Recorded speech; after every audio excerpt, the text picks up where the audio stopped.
Praise lord. ప్రభువైన యేసుక్రీస్తు ప్రశస్తమైన నామంలో మీ అందరికీ నా హృదయపూర్వక వందనాలు. సత్యజీవ మార్గం అనే ఈ ఆధ్యాత్మిక కార్యక్రమానికి మీకు అందరికీ స్వాగతం.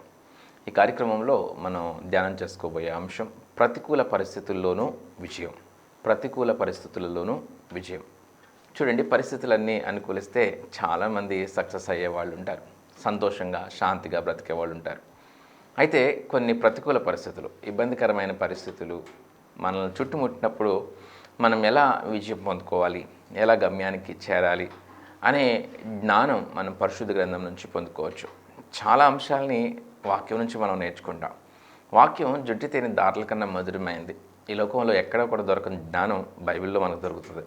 మనం మన కుటుంబాన్ని ఎలా సంతోషంగా కట్టుకోవాలో, మన జీవితాన్ని ఎలా సంతోషంగా మలుచుకోవాలో, మన ఉద్యోగంలో, మన వ్యాపారంలో, మన జీవితంలో ఎలా విజయాన్ని పొందుకోవాలో, నిత్యత్వాన్ని పొందుకోవడానికి మనం ఎలాంటి జాగ్రత్త వహించాలో కూడా ప్రతి విషయమై కావలసినంత జ్ఞానాన్ని దేవుని యొక్క వాక్యం మనకి ఇస్తూ ఉంటుంది. కాబట్టి అనుకూల పరిస్థితుల్లో చాలామంది విజయం పొందుకుంటూ ఉంటారు. అన్నీ కలిసి వస్తే విజయం పొందుకుంటూ ఉన్నట్లుగా మనకి కనిపిస్తూ ఉంటుంది. కానీ ప్రతికూల పరిస్థితుల్లో కూడా మనం విజయం సాధించాలంటే కొన్ని అంశాలను మనం నేర్చుకోవాలి. దాని కొరకు ఈరోజు మనము ఎంచుకున్న వాక్య భాగం లూకాసు వార్త 15వ అధ్యాయం 11వ వచనం నుంచి 32వ వచనం వరకు. ఈ యొక్క వాక్యాన్ని మనం ధ్యానం చేస్తూ కొన్ని అంశాలు నేర్చుకోవడానికి ప్రయత్నం చేద్దాం. చిన్న ప్రార్థన చేసుకుందాం. మహాగణుడు పరిశుద్ధమైన మా ప్రభువా, మీకు స్తుతులు స్తోత్రాలు చెల్లిస్తూ ఉన్నా. ఇదిగో నాయన, మాట్లాడే దేవుడు కదా. మనుషుల మాటలు ఏమాత్రం కూడా ఉపయోగం కాదు, కానీ మీరు మాట్లాడితే మాకు చాలా ఉపయోగం. ఇదిగో నాయన, మీరు అనుగ్రహించే జ్ఞానం మాకు కావాలి.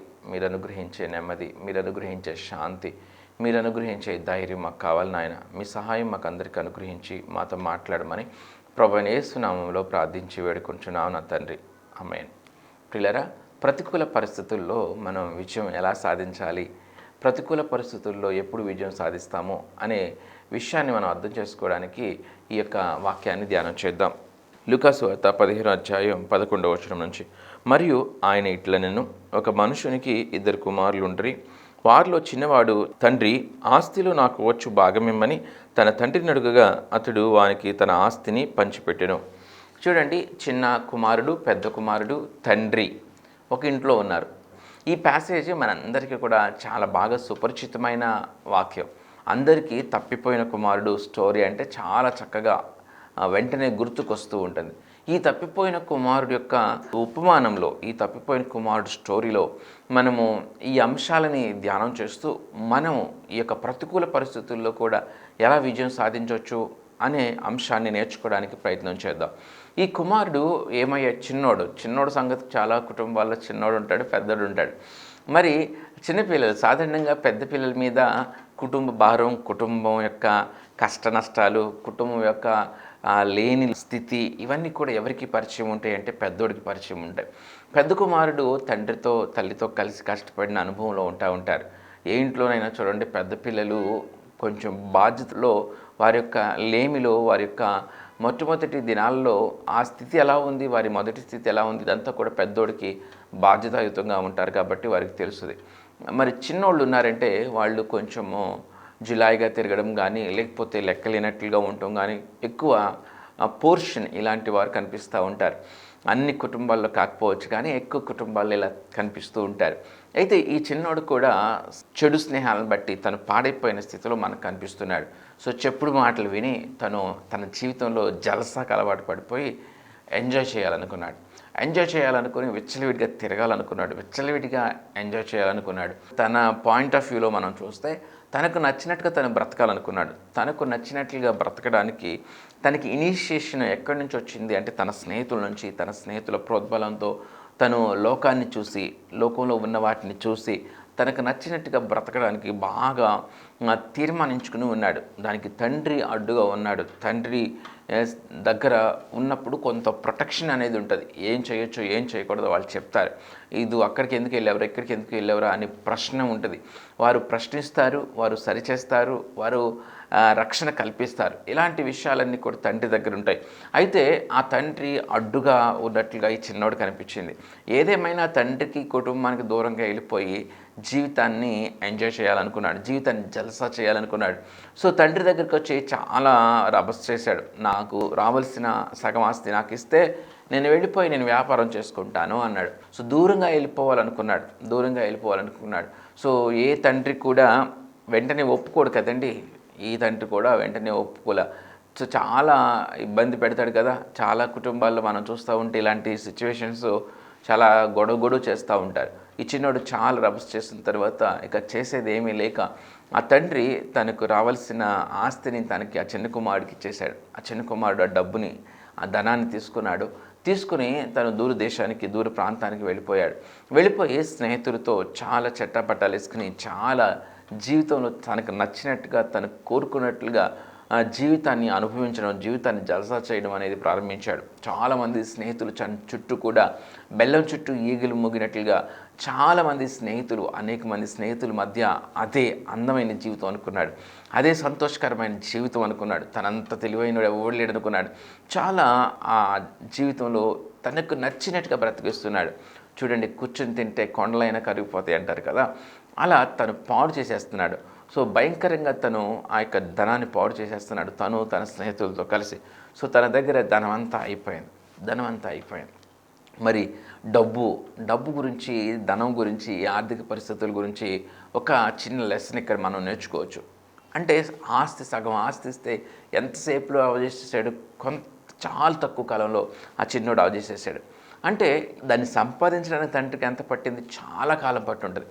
తను తినక రెక్కలు ముక్కలు చేసుకొని కష్టపడి మరి పండుగలకి మంచి బట్టలు, కొత్త బట్టలు కూడా కొనుక్కోక, ఏమండి చాలా పస్తులు ఉండి చాలా జాగ్రత్తగా రూపాయి కూడబెట్టి తల్లిదండ్రులు బిడ్డల కొరకు ఆస్తులు సమకూరుస్తారు. మరి ఆ ఆస్తుల్ని బిడ్డలకి ఇచ్చినప్పుడు చాలా బిడ్డలు పాడు చేస్తూ ఉంటారు. చాలామంది వాళ్ళ గురించి వీళ్ళ గురించి చెప్తూ వాళ్ళ తల్లిదండ్రుల దగ్గర నుంచి మంచి ఆస్తి వచ్చిందండి, కానీ ఇతనే పాడు చేసేసాడు అంటారు. అది ఎంత 10 లక్షల రూపాయలైనా, అది ఎకరమైనా, అది 10 ఎకరాల ఆస్తి అయినా కూడా పాడు చేసేసిన వాళ్ళు నాకు కనిపించారు, మీకు కూడా కనిపించే ఉంటారు. అంటే తల్లిదండ్రులు పిల్లలకి ఆస్తిని ఇస్తే ఆ ఆస్తి వారికి అక్కడికి వస్తుందనే గ్యారెంటీ అయితే ఏమీ లేదు. అంటే ఆస్తిని సమకూర్చి ఇవ్వడం అనేది అంత జ్ఞానంతో కూడుకున్న విషయం కాదు. అంటే ఆస్తి ఉంటే ఇవ్వచ్చు, కానీ ఆస్తిని మాత్రమే ఇవ్వటం అనేది జ్ఞానయుక్తమైన విషయం కాదు. మరి ఏంటి జ్ఞానం అంటే, వారికి చదువుని ఇవ్వడం చాలా ప్రాముఖ్యం, చాలా ఉన్నతమైనది. గొప్ప చదువులు చదివించడం పిల్లల్ని. అంటే ఇక్కడ డబ్బు పాడు చేసేయచ్చు డబ్బుని, అలాగే లేకపోతే దొంగలు డబ్బును దోచుకుపోవచ్చు, లేకపోతే ఏదైనా వ్యాపారం చేసి మోసపోయి భయంకరంగా లాస్ అవ్వచ్చు. అంటే ఈ డబ్బును మాత్రమే ఇస్తే, అంటే చదువు లేకోకుండా డబ్బును మాత్రమే ఇస్తే ఆ డబ్బు వారికి అక్కడికి రాకపోవచ్చు. కానీ చదువుని ఇస్తే మాత్రం చాలా ఖచ్చితంగా వారికి ఉపయోగకరంగా ఉంటుంది. మంచి చదువులు బిడ్డలను చదివించాలి. చూడండి, చాలాసార్లు ఆడపిల్లలను చదివించేటప్పుడు ఈ 10 లక్షలు ఉంటే ఒక అయ్యి చేతిలో పెట్టేసి పెళ్లి చేసేయచ్చు. ఆ 10 లక్షలని చదువుకి ఖర్చు చేయడం ఎందుకు అనుకుంటారు. చదివిస్తే ఏమొస్తుంది, ఆడపిల్లని చదివించి ఏం చేస్తాం, ఆడపిల్ల అయినా రేపటి రోజున ఇంట్లో ఉండాల్సిందే కదా, రేపటి రోజున వంట చేసుకుంటూ బ్రతకాల్సిందే సరే, ఈ 10 లక్షలని వృధా చేయడం ఎందుకు, ఒక అయ్యి చేతిలో పెట్టేస్తే బాగుంటుందని చెప్పి తల్లిదండ్రులు చాలా చాలా చిన్ననాటి నుంచి, ఆడపిల్ల పుట్టినప్పటి నుంచి ఆ పిల్ల కొరకు బాధ్యత కలిగి రూపాయి కూడబెట్టి ఆ పిల్ల వివాహం కొరకు, ఆ పిల్ల కుటుంబాన్ని కట్టడం కొరకే వారి జీవితాన్నంతా దారిపోసి ఆ 10 లక్షలు దాచి ఆ పిల్లకి పెళ్లి చేయాలని ప్రయత్నం చేస్తూ ఉంటారు. అయితే మరి చదివించే విషయంలో 10 లక్షలు ఖర్చు పెట్టాలంటే అమ్మో ఎందుకు, పెళ్లి చేసేయచ్చు కదా అని ఆలోచిస్తారు. కానీ కూతుర్ని చదివించి 10 లక్షలతో కూతుర్ని చదివించి మరి ఏమి కూడా పెళ్లి చేయడానికి ఒక రూపాయి కూడా చేతిలో మిగలుకోకుండా చదివించేసిన వాళ్ళు, డబ్బులు ఖర్చు పెట్టి చదివించేసిన వాళ్ళ పరిస్థితి ఎలా అవుతుందో తెలుసా? ఎలా అవుతుందంటే, ఏదో ఒకళ్ళు మరి ఆ యొక్క ఉద్యోగాన్ని బట్టి, ఆ స్థితిని బట్టి దానికి తగ్గ వాళ్ళు అదే జాబ్ చేసేవాళ్ళు కానీ, అలాంటి అమ్మాయి కావాలనుకుని ఏదో చూసేవాళ్ళు కానీ, కట్నం కూడా లేకోకుండా చేసుకొని ఒక ఉన్నతమైన స్థితిలో కుమార్తె అల్లుడు ఉండడం చాలా సంతోషం తల్లిదండ్రులకి. అంటే చదువు చాలా ప్రాముఖ్యం. వారి కాళ్ళ మీద వాళ్ళు నిలబడటానికైనా చదువు ఉపయోగపడుతుంది, వారు సంపాదించుకోవడానికైనా వారి చదువు ఉపయోగపడుతుంది. అంటే ఈరోజు ₹1,00,000 ఉన్న విలువ 10 సంవత్సరాల తర్వాత ₹1,00,000కి ఆ విలువ ఉండదు, చాలా తగ్గిపోతుంది. అప్పుడు ఈరోజు ₹1,00,000 పెట్టి కొంటే వచ్చే వస్తువులు ఆ రోజు ₹1,00,000 పెట్టి కొంటే రావు. కాబట్టి మీరు డబ్బునే మీ బిడ్డలకి ఆస్తిని ఇద్దామంటే ఆ ఆస్తి వారికి అంతగా ఉపయోగపడకపోవచ్చు, అది అయిపోవచ్చు, లేకపోతే మోసపోవచ్చు. కానీ చదువునిస్తే, పిల్లల్ని బాగా చదివిస్తే, ఉన్నతంగా చదివించాలని ఒక తీర్మానం తీసుకుంటే అది ఖచ్చితంగా పిల్లలకి అది బాగా ఉపయోగపడుతుంది. ప్రతికూల పరిస్థితుల్లో వారికి విజయాన్ని ఇచ్చేది డబ్బు కాదండి, చదువు. ప్రతికూల పరిస్థితుల్లో కూడా విజయాన్ని ఇస్తుంది చదువు. కాబట్టి జ్ఞానం అవసరం, చదువు అవసరం. వాళ్ళకి దేవుని భక్తిని నేర్పించడం, ప్రార్థన జీవితాన్ని నేర్పించడం చాలా ప్రాముఖ్యం. దేవుని భయభక్తులు వారిని పెంచితే వారు తప్పిపోకుండా ఉంటారు. వారికి చక్కగా చదువు చదివిస్తే ఆ చదువు వారు రోడ్డు మీద రూపాయి లేకోకుండా నిలబడినా కూడా మరలా మొదటి అడుగు నుంచి వారు ప్రారంభించి ఒక శ్రేష్టమైన జీవితాన్ని వారు జీవించగలగడానికి అవకాశం ఉంటుంది. కాబట్టి ఈ చిన్నోడు ఆస్తిని తీసుకెళ్ళాడు, ఆస్తిని అంతా తగలేసాడు అన్నట్లుగా సగం ఆస్తి తీసుకెళ్ళిపోయాడు. తనకు రావాల్సిన ఆస్తిని తను తీసుకెళ్ళిపోయాడు. స్నేహితులందరూ గుమిగూడి, స్నేహితులందరూ వాడితో కలిసి వాడి దగ్గర డబ్బులున్నంతకాలం వాడితో కలిసి తిరిగారు, వారితో కలిసి ఎంజాయ్ చేశారు. వారితో కలిసి ఎంజాయ్ చేసిన తర్వాత ఆ చిన్నోడి దగ్గర డబ్బులు అయిపోయినాక ఒక్కొక్క స్నేహితుడు మెల్లమెల్లగా జారుకున్నారు. ఒక్క స్నేహితుడు కూడా కనీసం పలకరించినా కూడా తిరిగి పలకరించలేని స్థితిలో, పట్టించుకోలేని స్థితిలో దూరంగా కనుమరుగైపోయారు స్నేహితులు. డబ్బుంటే చాలామంది స్నేహితులు, డబ్బుంటే చాలామంది బంధువులు ఉండొచ్చేమో, కానీ మరి ఆ డబ్బు లేని ఆ చిన్నోడి దగ్గర, డబ్బు అయిపోయిన చిన్నోడి దగ్గర స్నేహితులందరూ దూరం అయిపోయారు. అందుకని దేవుని యొక్క వాక్యం చెప్తుంది, మనుషులను నమ్ముకున్నట్టు కంటే యెహోవాను ఆశ్రయించుట మేలు అని. కాబట్టి మనుషులను నమ్ముకోకూడదు, మనుషుల మీద ఆధారపడకూడదు, మనుషుల మీద ఆశ పెట్టుకోకూడదు. కానీ ప్రేమ కలిగి ఉండు, గౌరవించు, అందరితో సత్సంబంధం కలిగి ఉండు. కానీ మరి దురుసుగా ఉండటం కాదు, కానీ ఎవరు అంటే పట్టించుకోకుండా ఉండటం కాదు, కానీ నీవు ఎవరో ఏదో చేస్తారనే ఆశ పెట్టుకోమాక అంటున్నా. ఎవరో ఏదో చేస్తారనే ఆశ మనకు ఉండకూడదు. మనుషులను నమ్ముకున్నట్టు కంటే యెహోవాను ఆశ్రయించటం మేలు. మనుషుల మాటలు, వాళ్ళు వీళ్ళు చెప్పిన మాటలు మనసుకు ఎక్కించుకోకూడదు. బురికెక్కించుకుంటే నీ కుటుంబాన్ని నువ్వు తక్కువగా అంచనా వేస్తూ ఉంటున్నావేమో. స్నేహితులు, బయట వాళ్ళకంటే నీ కుటుంబం చాలా ప్రాముఖ్యమైనది. కాబట్టి దూరపు కొండలు నునుపు అంటారు. ఆ స్నేహితులు కానీ, ఆ యొక్క దూరంగా ఉన్న జీవితం కానీ దూరంగా వెళ్ళిపోతే చాలా బాగుంటుంది అనుకున్నాడేమో. ఈ యొక్క పరిస్థితి రియాలిటీలోకి వచ్చాడు. ఎంత స్నేహితులందరూ కూడా దూరం అయిపోయారు. మరి ఒంటరిగా మిగిలాడు. సో ఆ దేశంలో కరువు వచ్చింది. తనకి ఏమి తినడానికి కూడా లేదు, ఆకలేస్తుంది, చాలా భయంకరమైన ఆకలి. చూడండి, ఇక ఒక జాబ్లో చేరాడు. ఏంటా ఉద్యోగం అంటే పందులు మేపే ఉద్యోగం.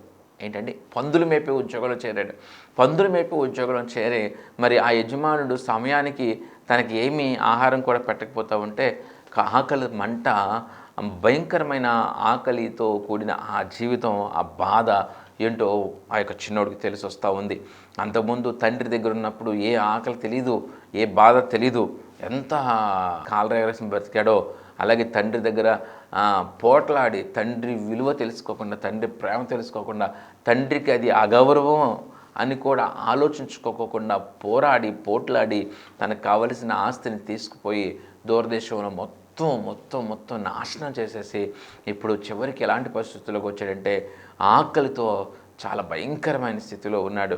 ఆకలిస్తూ ఉంటే తినడానికి ఏమీ లేకపోతే ఆ పందులు తినే పుట్టుతో కడుపు నొప్పుడాడు. పందులు తినే పుట్టు తినేస్తున్నాడు, ఎందుకంటే ఆకలి మంటది. ఇంకా అలాంటి దుస్థితికి వచ్చేసినాక తను ఒక రియలైజేషన్లోకి వస్తున్నాడు. ఏంటి తను అంటే, నా తండ్రి దగ్గర పనోళ్ళు ఉన్నారు, నా తండ్రి దగ్గర పనోళ్ళకి సమృద్ధికరమైన ఆహారం ఉంటుంది, నా తండ్రి దగ్గర పనోళ్ళు చక్కగా దుస్తులు ధరిస్తున్నారు, నా తండ్రి దగ్గర పనోళ్ళకి ఏ లోటు లేకుండా ఉంటున్నారు, నా పరిస్థితి ఏంటి ఇలా అయిపోయింది అని ఆలోచించుకుంటున్నాడు. నా పరిస్థితి ఏంటి ఇలా అయిపోయింది, సో నా పరిస్థితికి కారణం నేనే, నా పరిస్థితికి కారణం నా తప్పుటడుగులే, నా పరిస్థితికి కారణం నేను చేసుకున్న క్రియలే అనే ఒక క్లారిటీ అనేది ఆ చిన్నోడికి వచ్చింది. కాబట్టి మనము ప్రతికూల పరిస్థితులు వచ్చినప్పుడు ఆ ప్రతికూల పరిస్థితులకి కారణాన్ని మనం పరిశీలన చేసుకోవాలి. ప్రతికూల పరిస్థితులకి కారణం అనేది తెలుసుకుంటే ఆ కారణం మన తొందరపాటు నిర్ణయాలు అవ్వచ్చు, మన తెలివి తక్కువతనం అవ్వచ్చు, లేకపోతే మనం మోసపోయిన ఆ యొక్క అమాయకత్వం అవ్వచ్చు. కొన్ని ప్రతికూల పరిస్థితులకి కారణం మన గర్వం అవ్వచ్చు, మన అహంకారం అవ్వచ్చు, మనం లోకం మీద ఉన్న మనకి ఆశ అవ్వచ్చు. ఏదేమైనా కూడా కొన్ని ప్రతికూల పరిస్థితులు ఏర్పడినప్పుడు ఖచ్చితంగా కారణాలని, అలాగే దానికి సొల్యూషన్ని మనం ఆలోచించేస్తే, మనం దేవుని దగ్గర గోజాడితే దేవుడు ఖచ్చితంగా దాన్ని బయలుపరుస్తాడు. ఇప్పుడు ఈ ప్రతికూల పరిస్థితులకి కారణాన్ని, దాని సొల్యూషన్ని ఆ చిన్నోడు ఆలోచిస్తూ ఉంటే, ఎస్, నేను నా తండ్రి దగ్గరికి వెళ్తాను. చాలా మంచి నిర్ణయం తీసుకున్నాడు. చాలా మంచి నిర్ణయం తీసుకున్నాడు. నేను నా తండ్రి దగ్గరికి వెళ్తాను. అయితే నా తండ్రికి నేను కుమారుని అనిపించుకోవడానికి ఏమాత్రం యోగ్యుడిని కాదు. తన స్థితి, తన పరిస్థితి, తనకున్న అర్హత క్లారిటీగా తెలుసుకున్నాడు. తన సిచ్యువేషన్ క్లారిటీగా తెలుసుకున్నాడు. మన సిచ్యువేషను, మన అర్హత, మనం ఎంత ఆశించవచ్చు, మన పరిస్థితి ఏంటి అనేది కూడా మనం గ్రహించగలగాలి. సో ఆ చిన్నోడు గ్రహించాడు. చిన్నోడు గ్రహించి పరిస్థితి ఏంటి అనేది గ్రహించి మరి ఏదేమైతే నా తండ్రి దగ్గరకు నేను వెళ్ళి నా తండ్రి దగ్గర నేను పనోడుగా ఉంటాను. కొడుకు అనిపించుకోవడానికి, కుమారుడుగా అనిపించుకోవడానికి నాకు అర్హత లేదు. నేను పనోడు కన్నా ఉంటాను. నాకు పొట్టకి ఇంత అన్నం అన్నా దొరుకుద్ది. నా తండ్రి దగ్గర చాలామంది పనోళ్ళు ఉన్నారు అని ఆలోచించాడు. తను ఒక నిర్ణయం తీసుకొని తన తండ్రి దగ్గరికి బయలుదేరాడు. తన తండ్రి దగ్గరికి బయలుదేరి తన తండ్రి ఇంటికి వచ్చాడు. దూరంగానే ఉన్నాడు, ఇంకా ఇంటి దాకా కూడా రాకోకుండా ఆ ఇంట్లో ఉన్న తండ్రి దూరంగా వస్తున్న ఆ కొడుకుని చూశాడు.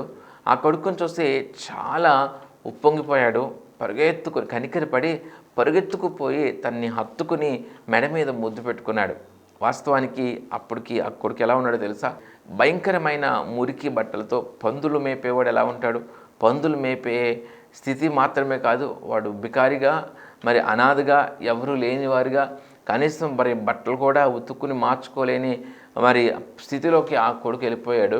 అలాంటి మురికి బట్టలు, అలా పందులు వాసన, ఏమండి మరి భయంకరమైన దుస్థితులు, చిక్కిపోయి ఉన్నాడు.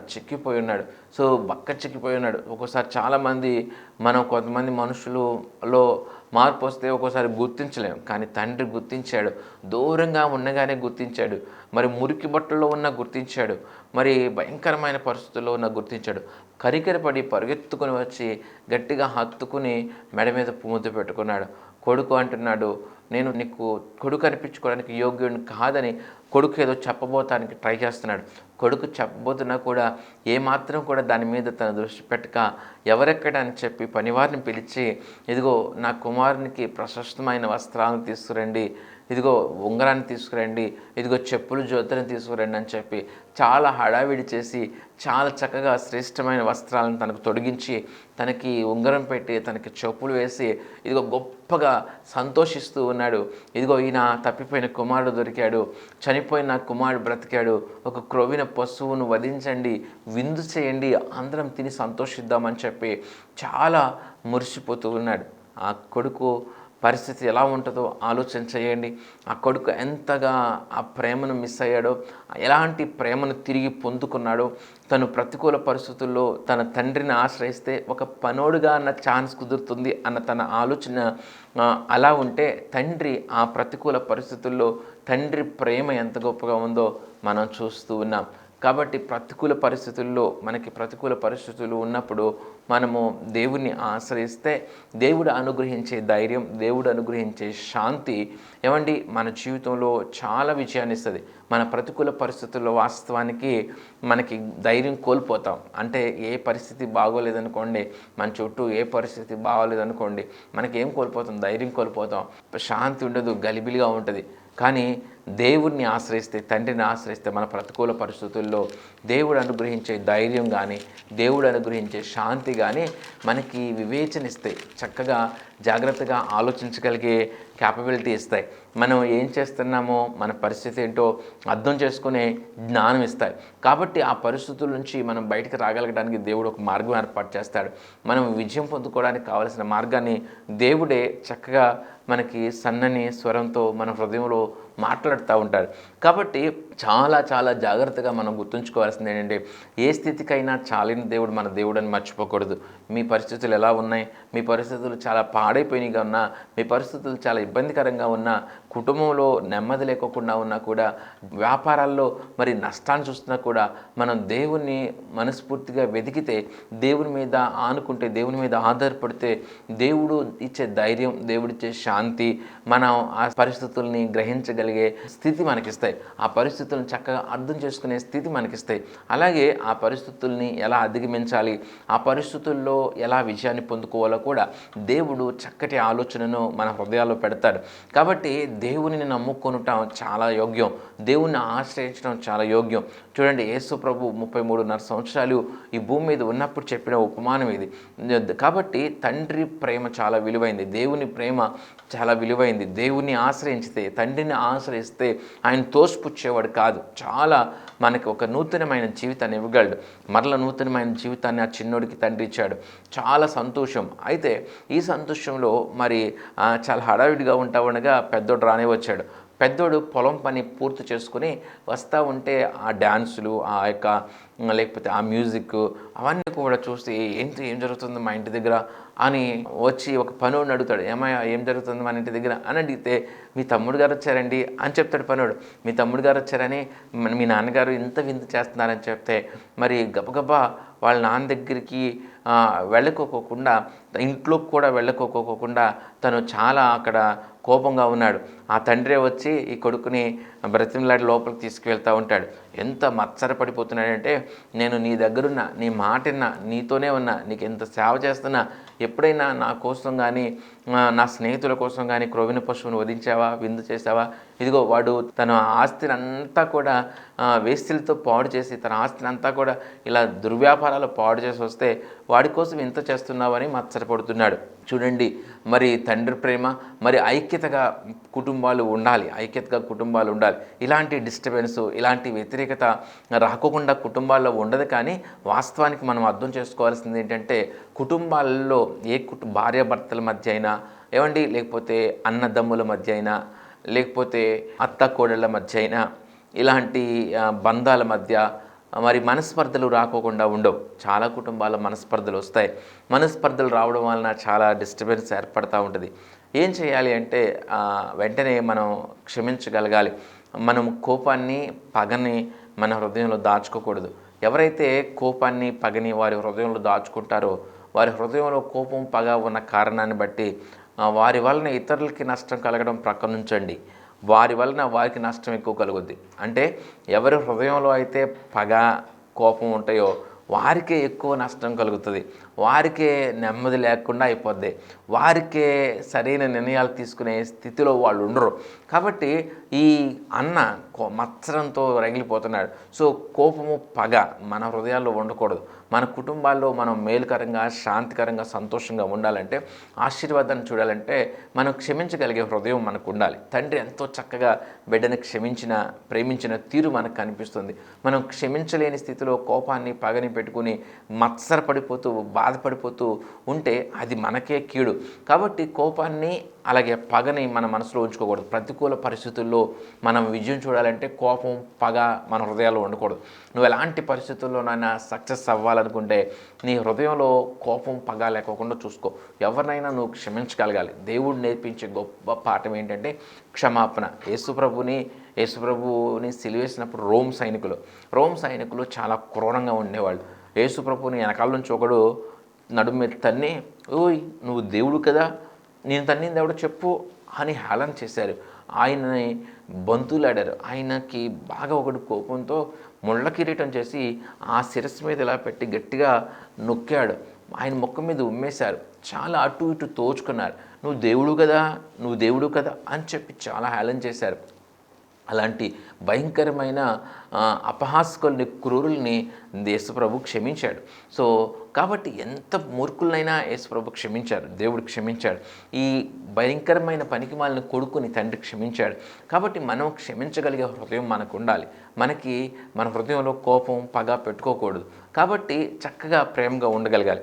అన్నదమ్ములు కానీ, అత్త కోడళ్ళు కానీ, భార్యాభర్తలు కానీ పగని, కోపాన్ని, వ్యతిరేకతను మీ హృదయాల్లో ఉంచుకోకూడదు. మనస్పర్ధలు రావా? ఖచ్చితంగా మనస్పర్ధలు వస్తాయి. ప్రతిరోజు మీరు కలిసి ప్రార్థన చేసుకునే ఆ ప్రార్థన జీవితం, ప్రార్థన అనుభవం మీ జీవితాల్లో మరలా తిరిగి ఆనందాన్ని, తిరిగి శాంతిని, సంతోషాన్ని, ప్రేమని మరలా తిరిగి అవి చిగురిస్తాయి. కాబట్టి కుటుంబ ప్రార్థన చాలా ప్రాముఖ్యం. కుటుంబ ప్రార్థన చాలా ప్రాముఖ్యం. దేవుడు ఎందుకని స్త్రీని పురుషుని చేశాడంటే, మరి 2 చక్రాలు 2 ఎద్దులు ఇవన్నీ చూస్తాం కదా, ఒకరికి ఒకరు తోడుగా జీవితకాలం పాటు ఉండటానికి చాలా చక్కటి బంధాన్ని, మొట్టమొదటి బంధంగా దేవుడు భార్యాభర్తలను ఏర్పాటు చేశాడు. అంటే భర్తకి బాగోకపోతే భార్య పరిచర్య చేస్తుంది, భార్యకి బాగోకపోతే భర్త పరిచర్య చేస్తాడు. ఒకరికొకరు ఉంటేనే బాగుంటుంది. ఒక్కరే ఉన్నారని ఊహించుకోండి, జ్వరం వస్తే ఎవరు చూస్తారు, మరి మంచం మీద పడితే ఎవరు చేయిస్తారు, అలా ఏమి ఉండదు కదా. సో భార్యాభర్తలు ఇద్దరు కూడా ఒకరికొకరు సపోర్ట్గా ఉంటారు. వారు ఒకరికొకరు ప్రేమను కలిగి ఉంటారు. ఒకళ్ళు పడిపోతే మరొకరు లేపగలుగుతారు, ఒకరికి బలహీనత వస్తే మరొకరు బలపరచగలుగుతారు. కాబట్టి ఇద్దరు ఉండడం చాలా ప్రాముఖ్యం. అలాగే అన్నదమ్ముల ఐక్యత కలిగి ఉండటం చాలా ప్రాముఖ్యం. అన్నదమ్ముల ఐక్యత కలిగి ఉండటం ఎంత మేలు, ఎంత మనోహరం అని దేవుని యొక్క వాక్యం చెబుతుంది. చిన్న చిన్న విషయాలకే గొడవలు పడి దూరం అయిపోతూ ఉంటారు. చిన్న చిన్న విషయాలకే అసలు ఎంతంటే ఎవరు కలపలేరు అన్నంత తీవ్రమైన స్థితిలోకి వెళ్ళిపోతూ ఉంటారు. ఎవడు బయట వాళ్ళు ఎప్పుడు కూడా మనోళ్ళు కాలేరు కదా. సో ఒకరికొకరుగా కుటుంబంలో కలిసి ఉండాల్సిన అవసరం ఉంది. అత్త కోడళ్ళైనా సరే, సో అన్నదమ్ములైనా సరే, ఒకళ్ళకి మరి పడిపోయిన స్థితిలో ఉంటే నాకేంటి, నా అన్న హెల్ప్ చేస్తాడు నాకు అనే భరోసా తమ్ముడికి ఉంటుంది, నా తమ్ముడు హెల్ప్ చేస్తాడు అనే భరోసా అన్నకు ఉంటుంది. సో అన్నదమ్ములు సహోదరుల ఐక్యత కలిగి ఉండట ఎంత మేలు, ఎంత మనోహరం అని దేవుని యొక్క వాక్యం చెప్తుంది. భార్యాభర్తలైన ఎవరైనా కుటుంబంలో ఐక్యతను, కుటుంబంలో ప్రేమను కాపాడుకోవడం చాలా అవసరం. ఒకవేళ భార్యను గౌరవించలేని స్థితిలో భర్తగా నువ్వు ఉంటే, నీకు ఒకవేళ పక్షవాతం వచ్చి మంచం మీద పడితే ఆ భార్య ప్రేమగా పరిచయం చేయగలుగుద్దా? ఎంతకాలం చేయగలుగుద్ది? ఆలోచన చేయండి. మరి కొంతమంది భర్తలు భార్యలను పురుగుల కంటే హీనంగా చూస్తూ ఉంటారు. అలాంటి భర్తల పరిస్థితి, అలాంటి భర్తల భవిష్యత్తు ఏంటి ఆలోచన చేస్తే అదంతా అర్థమవుతుంది. భార్యాభర్తలు ఎప్పుడైనా సరే ఒకరినొకరు గౌరవించుకునేటట్లుగా, ఒకరినొకరు ప్రేమించేటట్లుగా ఉండాలి. అన్నదమ్ములు కూడా ప్రేమ ఆప్యాయతలు కలిగి ఐక్యత కలిగి ఉండాలి. అత్తకోడళ్ళు కూడా ఐక్యత కలిగి ఉండాలి. కూతురు వచ్చి చేయదు అత్తకి. ఎప్పుడు కూడా కూతురు వచ్చి ఎంతకాలం చేయగలదు? ఒక్కరోజు 2 రోజులు. చాలాసార్లు ఏమవుతుందంటే, ఏ హాస్పిటల్లో ఉన్నప్పుడు, లేకపోతే ఏ జ్వరం వచ్చినప్పుడు ఒక కూతురు వచ్చి 2 రోజులు 3 రోజులు చేయగలుగుతుంది కదండి, ప్రేమను చూపిస్తుంది కదా. అలాంటి ప్రేమను చూసి కానీ, లేకపోతే కూతురు మీద ఉన్న ప్రేమను బట్టి కానీ చాలామంది అత్తలు వారి కూతుళ్ళను వారు ఎక్కువగా ప్రేమిస్తూ ఉంటారు. వారిని బట్టి ఎక్కువ సంతోషిస్తూ ఉంటారు. మా కోడలు అలా, మా కోడలు ఇలా అనుకుంటారు. కానీ కాదు. ఒకవేళ శాశ్వత కాలమైన ఎక్కువ కాలం చేయాల్సిన పరిస్థితి వస్తే అది కూతురికి కుదరదు. ఎందుకంటే తనకి భర్త, తనకి బిడ్డలు, తనకి కూడా అత్తమామలు, తనకి కూడా బాధ్యతలు ఉంటాయి. కాబట్టి ఆ కూతురు వచ్చి చేయడం కుదరదు. కోడలే చాలా ఉత్తమం. కోడలిని ప్రేమించే అత్త ఎంతో తెలివైన స్త్రీ అని చెప్పుకోవచ్చు. ఎందుకంటే ఆ కోడలి యొక్క ప్రేమను పొందుకున్న అత్త ఒకవేళ అనారోగ్య పరిస్థితి దాపురిస్తే ఆ కోడలి కూతురులాగా సాకగలుగుద్ది, కూతురులాగా ప్రేమించగలుగుద్ది, కూతురులాగా పరిచయం చేయగలుగుద్ది. కాబట్టి అత్త కోడళ్ళు ఒకరి ప్రేమను ఒకరు కాపాడుకోవాలి. ఈ పరిస్థితి గాన మన జీవితాల్లో, మన కుటుంబాల్లో ఉంటే ఖచ్చితంగా ప్రతికూల పరిస్థితుల్లో కూడా మనం విజయాన్ని పొందుకోగలుగుతాం. ఈ తప్పిపోయిన కొడుకు తప్పు తెలుసుకున్నట్లుగా మరి మనం కూడా మనం ఏం తప్పు చేస్తున్నాం, ఎక్కడ చేస్తున్నాం అనేది తెలుసుకుని జాగ్రత్త కలిగి దేవుని చెంతకి మనం చేరినట్లయితే దేవుడు అనుగ్రహించే ధైర్యం, దేవుడు అనుగ్రహించే శాంతి మన జీవితాలను అత్యున్నతంగా దీవించి ఆశీర్వదిస్తుంది. అలాంటి కృప దేవుడు మనందరికీ అనుగ్రహించును గాక. ఆమేన్. మహాగణుడు పరిశుద్ధుడైన మా ప్రభువా, మీరు మాట్లాడిన ప్రతి మాటను బట్టి వందనాలు. ఈ మాటలు విని వదిలేసేవారుగా కాక వాటిని గుర్తుంచుకొని ఆయా కుటుంబాల్లో, ఆయా జీవితాల్లో పాటించి వాటి నుంచి మేలు పొందుకునే కృప మీరు ఇవ్వమని, మీ సహాయం దయచేయమని, ఆయా విన్న ప్రతి బిడ్డకి మీ రక్షణ దయచేయమని ప్రభువైన యేసు నామములో ప్రార్థించి వేడుకొంచున్నాను తండ్రి. ఆమేన్. దేవుడు మనందరినీ దీవించి ఆశీర్వదించును గాక. ఆమేన్. ప్రియులారా, ఈ వర్తమానాలన్నీ జోసెఫ్ సుశీల్ అనే యూట్యూబ్ ఛానల్లో అప్లోడ్ చేయబడుతున్నాయి. కాబట్టి ఖచ్చితంగా యూట్యూబ్ ఛానల్ని సందర్శించండి. యూట్యూబ్ ఛానల్లో జోసెఫ్ సుశీల్ అని మీరు టైప్ చేస్తే ఆ ఛానల్ వస్తుంది. మరి ఇతర వర్తమానాలను కూడా ఖచ్చితంగా వినండి. అలాగే ఈ వర్తమానాలు ప్రవచన్ టెలివిజన్లో ప్రతి ఆదివారం ఉదయం 7:30కి, సాయంత్రం 7:30కి ప్రసారం అవుతూ ఉన్నాయి. ఖచ్చితంగా వాటిని కూడా వీక్షించమని మీకు మనవి చేస్తూ ఉన్నాను. దేవుడి ప్రకటన దీవించును గాక. ఆమేన్.